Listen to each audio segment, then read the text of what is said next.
Hello दोस्तों, आप लोगों के साथ फिर एक नया वीडियो लेकर आ गए हैं रिपल काउंटर का। तो अगर वीडियो अच्छी लगे तो लाइक और सब्सक्राइब करें, अपने दोस्तों के साथ शेयर कीजिए। आइए हम लोग देखते हैं रिपल काउंटर का वीडियो, या फिर आप लोग एक क्लिक जान देखें क्या होता है। जानना चाहते तो वीडियो ही देख लीजिए।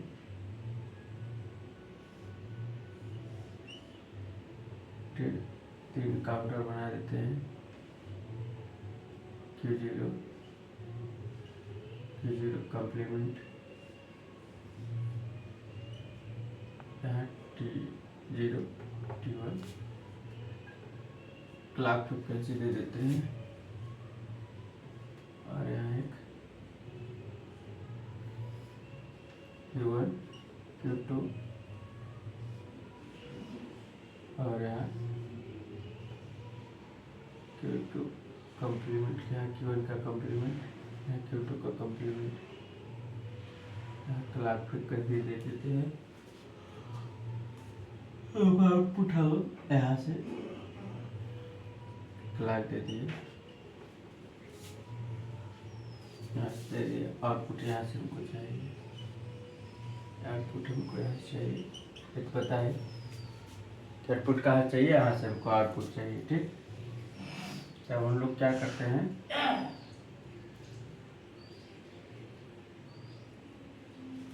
अब क्या करते हैं, देखो पहले हम लोग ऐसे बना लेते हैं। 3 है तो 8 तक बनाएंगे।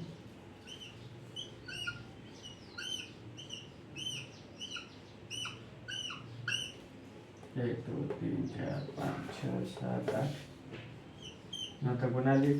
अब देखिए क्लॉक फ्रिक्वेंसी देखिए, अब इधर देखिए इसको कौन सा मिला है, इसको कौन सा फीडबैक, इसको कौन सा सिग्नल मिला है। मतलब यहाँ निगेटिव फ्लिप फ्लॉप है ना, तो इस फ्लिप फ्लॉप को T0 फ्लिप फ्लॉप को यहाँ मान लीजिए हम Q0 Q1 Q2 ले लेते हैं, इसको सबको 0 से ले लेते हैं। अब इस T0 को कौन सा फ्लिप फ्लॉप मिला है, कि T0 को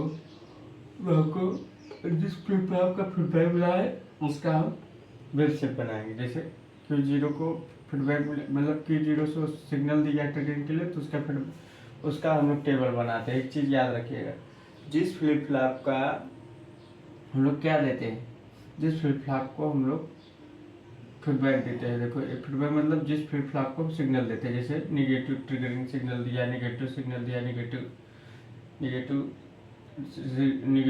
ट्रिगर दिया है, जिस फ्लिप फ्लॉप को हम लोग ट्रिगर देते हैं उसी का हम वेव शेप बनाते हैं। समझ गए। और फिर उसके बाद इसके द्वारा आउटपुट यहाँ निकालो, पहले वेव शेप बना लेते। अब देखो इसको कौन सा हम लोग दें निगेटिव, तो हम लोग निगेटिव को ट्रिगर करेंगे, सिर्फ निगेटिव को ट्रिगरिंग करेंगे। यहाँ देखिए पॉजिटिव है, पॉजिटिव वाला ऊपर जाता है 0 से, देखो गलत है ना, negative negative positive negative positive negative positive negative, positive है negative positive negative positive negative. ठीक, अरे क्या है,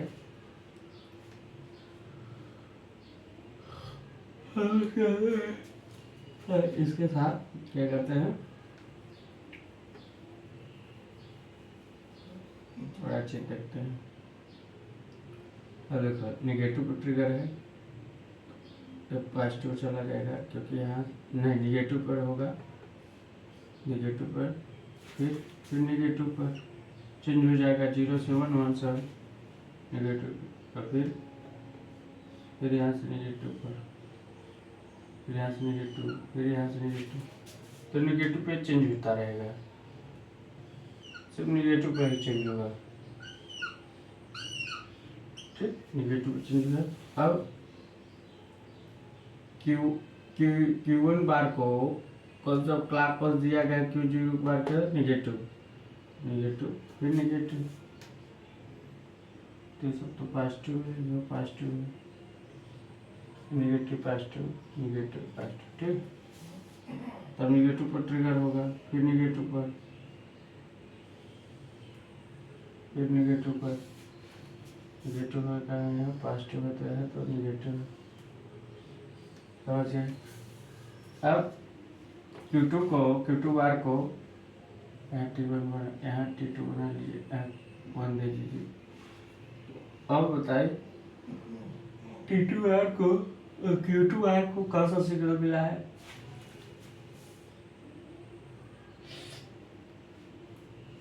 कौन सा सिग्नल मिला है? निगेटिव, फिर निगेटिव, फिर पॉजिटिव,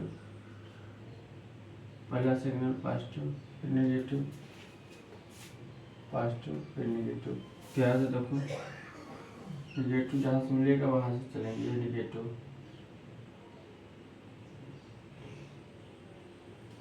यहाँ से मिला है तो यहाँ से पर चलेंगे। हम लोग जीरो से यहाँ से उठ रहे हैं ना, सबको जीरो मारे हैं तो जीरो से नोट हो जाएगा, 1 हो जाएगा, फिर पॉजिटिव नेगेटिव, ठीक। अब हम लोग 1 0 0 0 0 1 1 0 0, ये भी 0 हो जाएगा, 0 1 1 1 1 1 0 0 1, क्या है 1 0 1, फिर क्या है 0 1 0, फिर क्या है लास्ट वाला 1 1 0, ठीक। चलो टेबल बना लेते हैं। Q2 Q1 Q0 कॉम्प्लीमेंट कर देते हैं। अब पहले 0 0 लिख लेते हैं, फिर 0 0 1, फिर ये क्या है 0 0 0 0 0 है,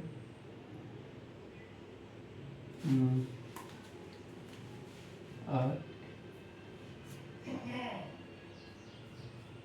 नेगेटिव, अच्छा नेगेटिव पे यहाँ गलत बन गया, यहाँ गलत बन गया है, एक गलत बन गया है, नेगेटिव पर है पड़ जाएगा की वजह से नीचे वाला भी गलत बन गया है। यहाँ देखो गलत बन गया है, यहाँ Q1 यहाँ Q2 बार, यहाँ अगर हम 0 पे थे तो यहाँ हमने 0 से लिया था ना, तो 1 हो जाएगा नेगेटिव पर। अब यहाँ से यहाँ नेगेटिव पर ही चेंज हो, यहाँ पॉजिटिव नेगेटिव पॉजिटिव नेगेटिव। अब इस पर इसको भी हम लोग नेगेटिव को ट्रिगर किए हैं तो नेगेटिव हमारे काम मिलेगा, यहाँ पॉजिटिव होगा, ठीक। बस वही, अब क्या है 0 0 1 0 1 0 1 0 1 1 1 1 1 0 0 1 0। यहाँ देखो 0 0, अब यहाँ क्या है, यहाँ जैसे देखो क्लॉक पल्स में अगर थोड़ा गलती की तो सवाल गलती हो जाए, तो यहाँ 0 0 1 0 0 1 0 1 0 0 1 1 1 0 0 1 0 1 1 1 0। इसको तो आप लोग थोड़ा बना लीजिए, नोट डाउन कर लीजिए एक मिनट में, समझ गए होंगे। तो क्या चल रहा है वो चीज़ हम बता रहे हैं, समझ गए, तो वो चीज़ बताना चाह रहे हैं।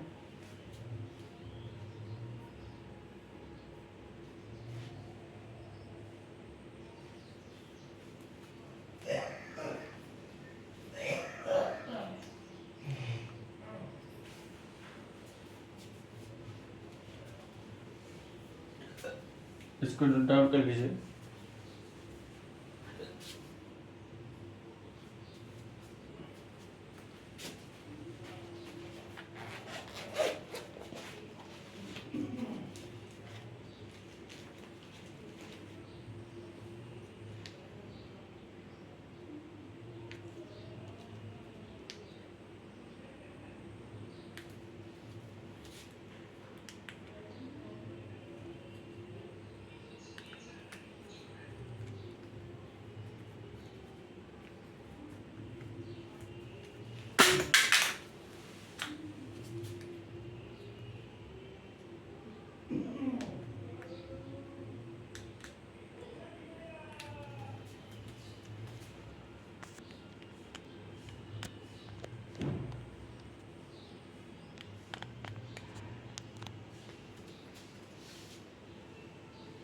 तो दोस्तों कौन डाउन कर लियोगे, कहाँ तक नोट डाउन किए 1 ना,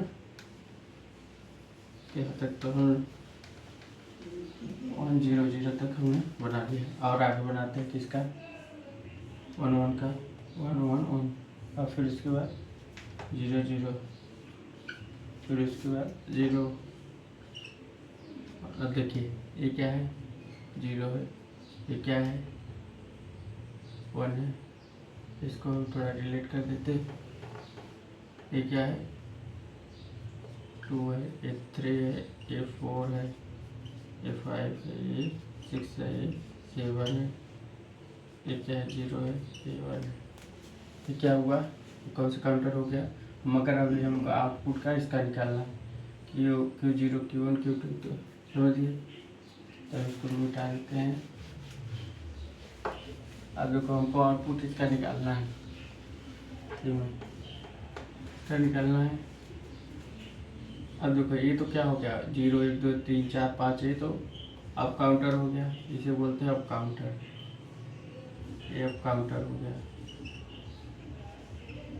कौन सा आप डाउन काउंटर में क्या होगा, इसका अपोजिट कर देते हैं Q2 Q0। इसी का आउटपुट निकालना था तो इसी का नोट कर देते हैं 1 1 1 1 1 0। और यह क्या हो जाएगा, इसका अपोजिट हो जाएगा 1 0 1 और क्या हो जाएगा 1 0 0, इसका 0 1 1,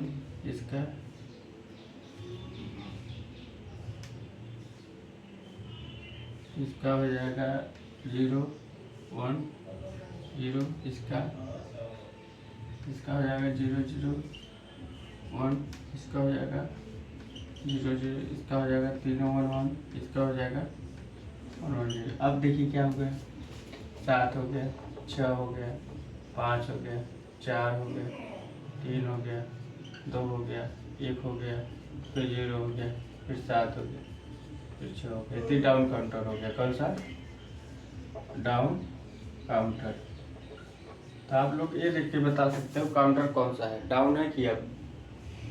काउंटर देख के आप लोग बता सकते हो कैलकुलेट करके कि डाउन है कि अप काउंटर है, ये चीज़ तो है।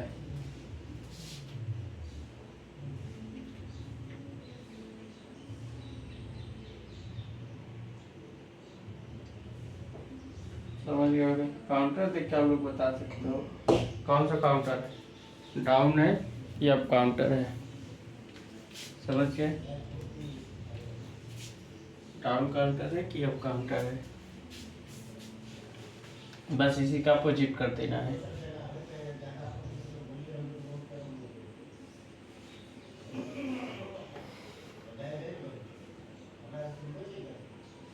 अब एक चीज जान लीजिए, हम आपको एक चीज बताते हैं, नोट डाउन कर लीजिए। अभी देखिए एक चीज मैं आपको बताता हूँ, मान लीजिए धर्म क्या होगा आपका,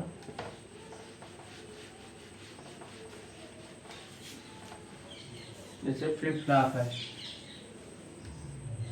एक फ्लिप फ्लॉप है, 2 फ्लिप फ्लॉप है, मान लीजिए 2 फ्लिप फ्लॉप बनाते हैं, ठीक। Q1 Q2 Q0 के बाद Q1 Q1 के बाद और T2 T0 है और T1 है, ठीक। अब देखिए इसमें क्या है, हम इसको क्लॉक पल्स देते हैं, 5 क्लॉक पल्स दे देते हो, 2 4 5 6, ठीक।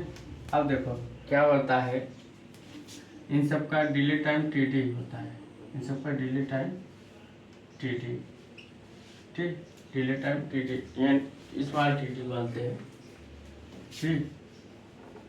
डिले टाइम TD, ठीक, सबका डिले टाइम। अब मान लीजिए इसका ये तो क्लॉक पल्स है, अगर इसका क्लॉक अगर डिले टाइम आपको मान लीजिए यहाँ से यहाँ तक, ठीक, डिले टाइम ज़्यादा हो गया मान लीजिए TD, और क्लॉक फ्रिक्वेंसी आपकी यहाँ से यहाँ तक है, TCLK। इसका मतलब क्या है, डिले टाइम यहाँ ज़्यादा है, डिले टाइम जब ज़्यादा रहेगा, मान लीजिए यहाँ ट्रिगर किया, पॉजिटिव फ्लिप फ्लॉप हमने दे दिया, मान लो पॉजिटिव इस ट्रिगर दे दिया, पॉजिटिव ट्रिगर दे दिया दोनों, ठीक।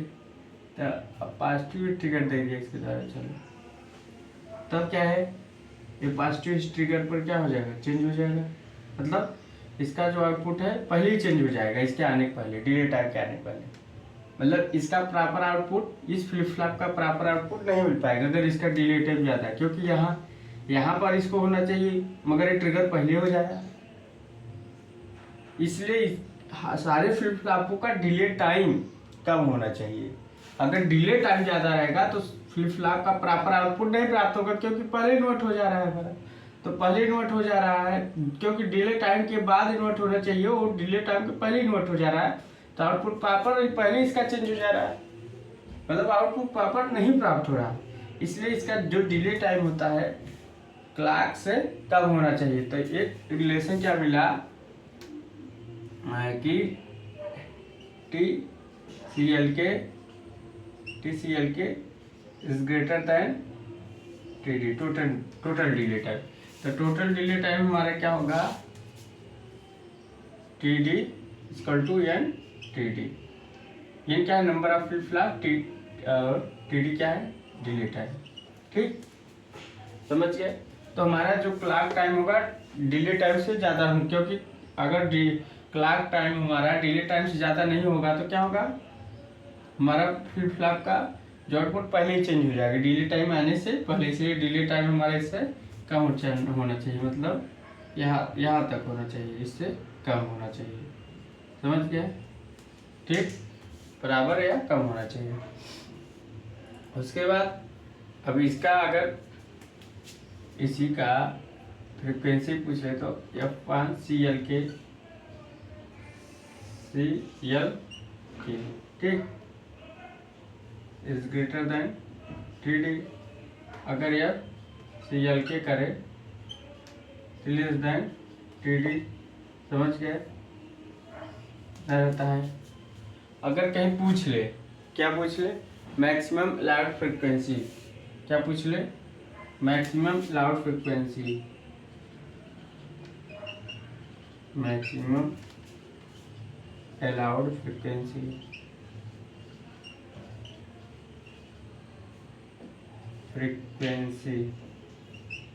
तो क्या होगा, FCLK मैक्स 1/NTD, ठीक, मैक्सिमम लाउड फ्रिक्वेंसी पूछे तो FCLK मैक्स NTD। कभी और एक चीज़ और हमने क्या बताया था, फिर से एक बार रिविजन करवा देते हैं। मैंने क्या बताया था, ये मान लीजिए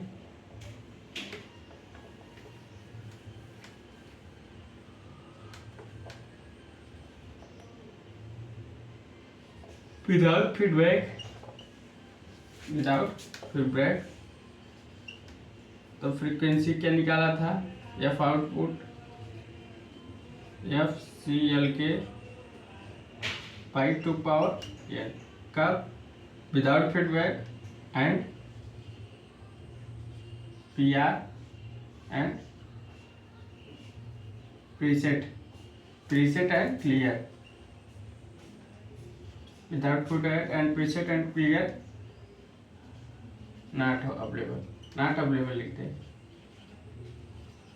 जब ये सब अवेलेबल नहीं हो तो हमारा ये फार्मूला बनता है, विथ फीडबैक,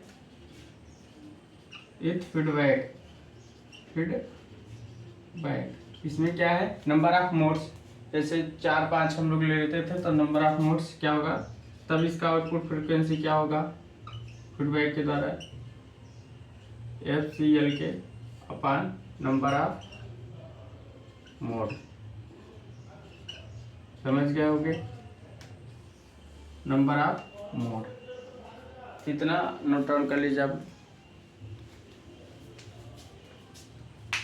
तो समझ गए होगे कि इसका कब हम निकालते हैं, जब फीडबैक निकालते हैं, जब PR प्रीसेट और क्लियर होता है इसमें, प्रीसेट एंड क्लियर अवेलेबल हो। ठीक, तो इसमें प्रीसेट एंड क्लियर अवेलेबल होना चाहिए। यहाँ लिख दो, यहाँ लिख सकते हो नीचे preset and clear available, preset and clear available level, समझ। तो प्रीसेट एंड क्लियर अवेलेबल होना चाहिए, समझ गए। विदाउट फीडबैक का एक आउटपुट फ्रिक्वेंसी होता है काउंटर का, विथ फीडबैक का एक फ्रिक्वेंसी होता है, नंबर ऑफ मोड होता है, 2 टू पावर n नहीं होता। तो समझिए क्लॉक टाइम डिले टाइम से क्यों ज़्यादा होना चाहिए, क्योंकि अगर क्लॉक टाइम डिले टाइम से ज़्यादा बराबर नहीं रहेगा तो डिले टाइम ज़्यादा रहे तो हमारी जो क्लॉक है पहले मिल जाएगी और हमारा क्या है पहले चेंज हो जाएगा फ्लिप फ्लॉप का, इसलिए उसको मिलना ज़रूरी है, समझ गए। तो आपको वीडियो अच्छी लगी होगी,